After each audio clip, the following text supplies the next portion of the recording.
So Bernie Sanders went on CNN a few days ago, and he was asked by Dana Bashir about Cornel West's run for president. He's, of course, running. He was originally going to run as the People's Party candidate. Now he's running as a Green Party candidate. He, of course, has to get through the primary first before he actually is the Green Party candidate. But I don't know. It looks like behind the scenes they're actually dotting their I's and crossing their T's, and he's likely to get that Green Party nomination, to say the least.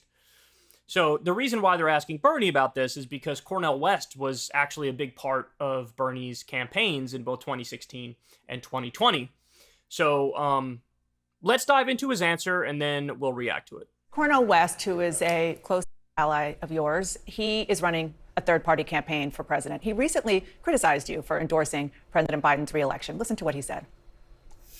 I love the brother, and you know, even in love, people have deep disagreements about these things. But I think, again, he's fearful of the neo-fascism of Trump. Let me just say, I actually think that's a fair summation from Cornel West. In other words, he's not making the incredibly stupid argument of like, oh, Bernie's just corrupt. No, he's saying, I think Bernie is genuinely fearful of what he calls the neo-fascism of Donald Trump. And so he feels like this is the only way to really defeat him.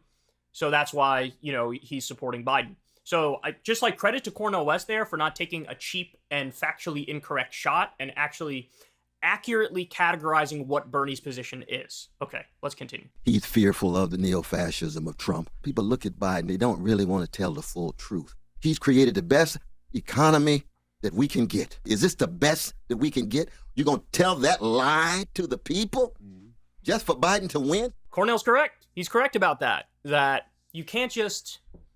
It's not true to be like, well, actually, everything's great. Inflation is down. Unemployment is down. Therefore, those are the only two metrics in the world, and nobody look under the hood at all. Because then, of course, when you do that, you find out all these studies that say that, like, the majority of Americans can't afford a $500 or $1,000 emergency payment. And you realize that these, the way that we measure, the criteria we use to determine the health of the economy, it's like just really, really weak criteria. Because there's a million different data points that say, actually, people are really struggling. So, look, he's factually right on that part. But anyway, let's hear Bernie's reaction. Well, my reaction is that certainly it's not the best economy that we can create. That was what my speech was about yesterday.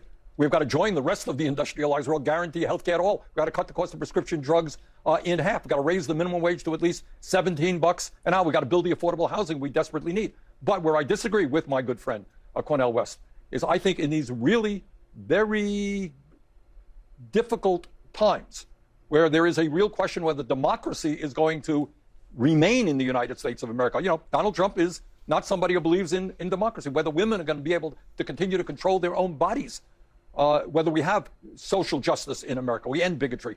Around that, I think we have got to bring the entire progressive community to defeat Trump or whoever the Republican nominee will be, support Biden, but at the same time, which is what I did yesterday, is demand that the Democratic Party, not just Biden, have the guts to take on corporate greed and the massive levels of income and wealth inequality that we see today. Look, here's the problem with what he's saying. Bernie, we're not even in the general election yet. We're in a primary. We're in a primary, and you're already doing the whole, like, Biden's the only option, fall in line and support Biden. Well, look, by that logic, you eliminate your own campaign in 2016 and 2020. This is what people said about you in 2016 and 2020, even during the Democratic primary. The argument was like, look, we can't mess around. Donald Trump is super dangerous. We can't roll the dice on something that's untested. So therefore, go with the safe candidate in Hillary Clinton. Go with the safe candidate in Joe Biden. These were the exact arguments that were used against Bernie Sanders. And now he's using those same, he's bought into the logic of the corporate Democrats on this point. Now, understand something, guys. If we get to a general election, and it is Joe Biden versus Donald Trump, either Joe Biden or Donald Trump is going to win the election. And on that front, I think it's the easiest answer in the world as to who's a much, much, much better candidate. But my issue with Bernie is we're not in the general election yet. In fact, so Bernie talks about, I gave a speech about all the things wrong with the country and the economy and how we need to fix it. Like, I laid out all the problems and I laid out all the solutions and I just gave a speech about that. But Bernie, if you believe the words that you're saying, there's a candidate running right now against Joe Biden who is in favor of those things. You're just pretending that Marianne Williamson doesn't even exist. in the Democratic primary. If you really believe the things you said in that speech, the speech Bernie gave, and he gave a good speech, if you really believe those things, then why are you just falling in line during the primary process and supporting Biden? Why did you endorse Joe Biden so early? Again, listen, it's a totally different conversation if we were already in the general and Bernie's out there like, look, it's either Trump or Biden, and that choice is super easy to me. It's obviously Biden. That's a different conversation. He would be correct on that front. But we're in a primary right now. It is not the general election. And Marianne Williamson is reviving FDR's new Bill of Rights, his economic Bill of Rights. She's in favor of a living wage. She's in favor of unions. She's in favor of raising taxes on the wealthy. She's in favor of universal health care, single payer, Medicare for all. She is much more aligned with your policies than Joe Biden ever was and ever will be. And you're doing, in the primary, you're out there doing this thing where it's like finger wagging, saying you got to fall in line and you got to support Biden. It's so silly to me. Now, on the Cornel West front, look, understand something. I would like to talk to him and ask him, what do you think you're doing here? Like, what do you think you're doing here? Do you actually think you can win? Because you can't, because we don't have ranked choice voting. We still have first past the post voting. So what's your highest goal that you think you could achieve? Is it the 5% for the Green Party? Is that what it is? So that you can get matching funds and make it more viable? But again, I hate to tell you, the Green Party and no third party will be viable unless and until we get ranked choice voting. Because until that point, there's always going to be this perception you're just a spoiler candidate. And by the way, if we get into a general election and it's Biden versus Trump, and Trump ends up winning because Cornel West got 5% of the vote or something, or 3% of the vote, and he gets blamed, that's going to set the movement back so much. People are going to look at leftists as spoiled brats who are just getting in the way. Now, that's totally separate from the question as to whether or not the spoiler effect actually is real. But there's going to be a perception that it's real, and everybody's going to blame the left for Donald Trump winning. Now, I don't want that to happen. I know you guys don't want that to happen. So I'd love to ask Cornel West, like, what exactly are you doing here? Now, if he was going to run, he should have run as a Democrat. Why do I say that? What's he polling at now? 1%? Well, Marianne Williamson is barely getting any media coverage, and she's still at 10% or more. So she's at 10 times what Cornel West is, simply because she decided to run as a Democrat.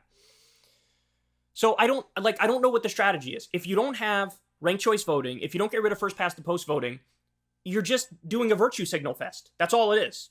Like, I believe in good things. Okay, great. And then what? If you actually want to win, if you actually care about getting the country to change for the better, there's an intelligent way to do that, and not a way that self-disenfranchises you from being taken seriously. So I don't know what he's thinking. I would love to ask him, like, what exactly is the goal here? Is the goal to get to 5%? Does he understand that the only way the Green Party or the Libertarian Party or any of these other parties would be viable is if you get ranked choice voting first? Does he understand that? I don't know. Everybody in this conversation is kind of annoying the shit out of me, because the real answer at this point in time is we are having a primary. There is a candidate who represents Bernie's values, and Bernie is refusing to support them, which means he's bought into the logic that the corporate Democrats used against him in 2016 and they used against him in 2020. We're not even in the general election yet, man. And you already bent the knee and said we're going to support Biden. Now, by the way, to be fair to Bernie, I understand. He feels like I have sway with the Biden administration. Like, I actually have a line of communication. They listen to me on a bunch of things. You know, he's the one who originally came up with all of Build Back Better. It was Bernie who basically wrote Build Back Better. Now, we didn't end up getting that, but we got the IRA. I think in Bernie's eyes, he thinks all of those good things in the IRA, and there's a lot of good things in the IRA, that's because I'd align to Biden. I don't want to blow up that relationship for a chance that, you know, Marianne will win, which I don't think is possible. Well, again, Bernie, I hate to say it, but it takes political courage to back somebody as a matter of principle and to try to get them over the hump. She would have a much better chance if you supported her, or at the very least if you stayed out of it and you didn't do it. And I think it is a fair thing to say that you're betraying the own ideas and policies that you claim to believe in the most. You could have just sat out on the sidelines. Nobody would have blamed you for anything if you just didn't bend the knee and cuck yourself to Biden immediately. I don't think anybody would have blamed you. We see the way the game is played. We know you want to have some sway with the administration, and you kind of blow that up if you endorse Marianne. At the very least, you could have stayed out. It would have taken a tremendous amount of political courage to endorse her. But the fact of the matter is, she represents your ideology. Biden doesn't. we're still in the primary and they're doing this nonsense. And this is on top of the fact there's a poll that says 77% of the country is like, yeah, Biden's too old to run the country again for 4 years. So you look at that and you still think, oh, this thing is over and I'm going to keep supporting Biden. Like there's no other issues here. I mean, don't get me wrong. I think he would be a favorite against Trump because Trump has 91 criminal charges against him. Being old is a lesser problem than having 91 criminal charges against you, but there are other options. Look, I guess my point is I would have no issue with Bernie saying these things if it was in a general election. If we were already at the point where it's like, it's either going to be Trump or Biden winning. That's it. And the question is, who's better among those? And from my perspective, it's not even close. If you do an empirical analysis of the policies they've successfully gotten implemented, it is night and day. One of them is 1 trillion times better. So if he said that in a general, I'm with him.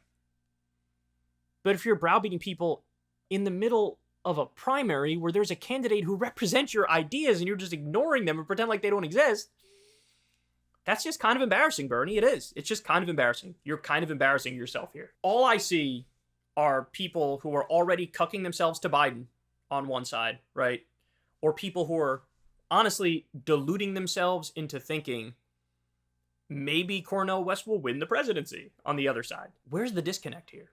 How do people not understand that both those things are preposterous? The correct answer is, in the primary, support Marianne. She's actually running in a way where it is theoretically possible for her to win, and then take it in stride after that. We'll figure out after that what the strategy is. And on that front, I think it's obviously just defeating Trump. If you live in a super safe state and you want to try to build up the Green Party and vote for Cornel, I have no problem with it. You know, you do whatever you want in a safe state. But in the swing states, when you know it's going to be Trump or Biden, you do not play with fire in that instance, especially knowing how Trump already governed and knowing how Biden governed. Night and day difference, not even close. But again, we're not at that point yet. We're in the primary. And there's somebody who represents Bernie's values and he's actively snubbing that person. It's just so pathetic. It really is. Hey y'all, do me a favor and like and subscribe. It helps out big time in the algorithm. Click the bell as well for notifications when videos drop. And watch that video on screen right now.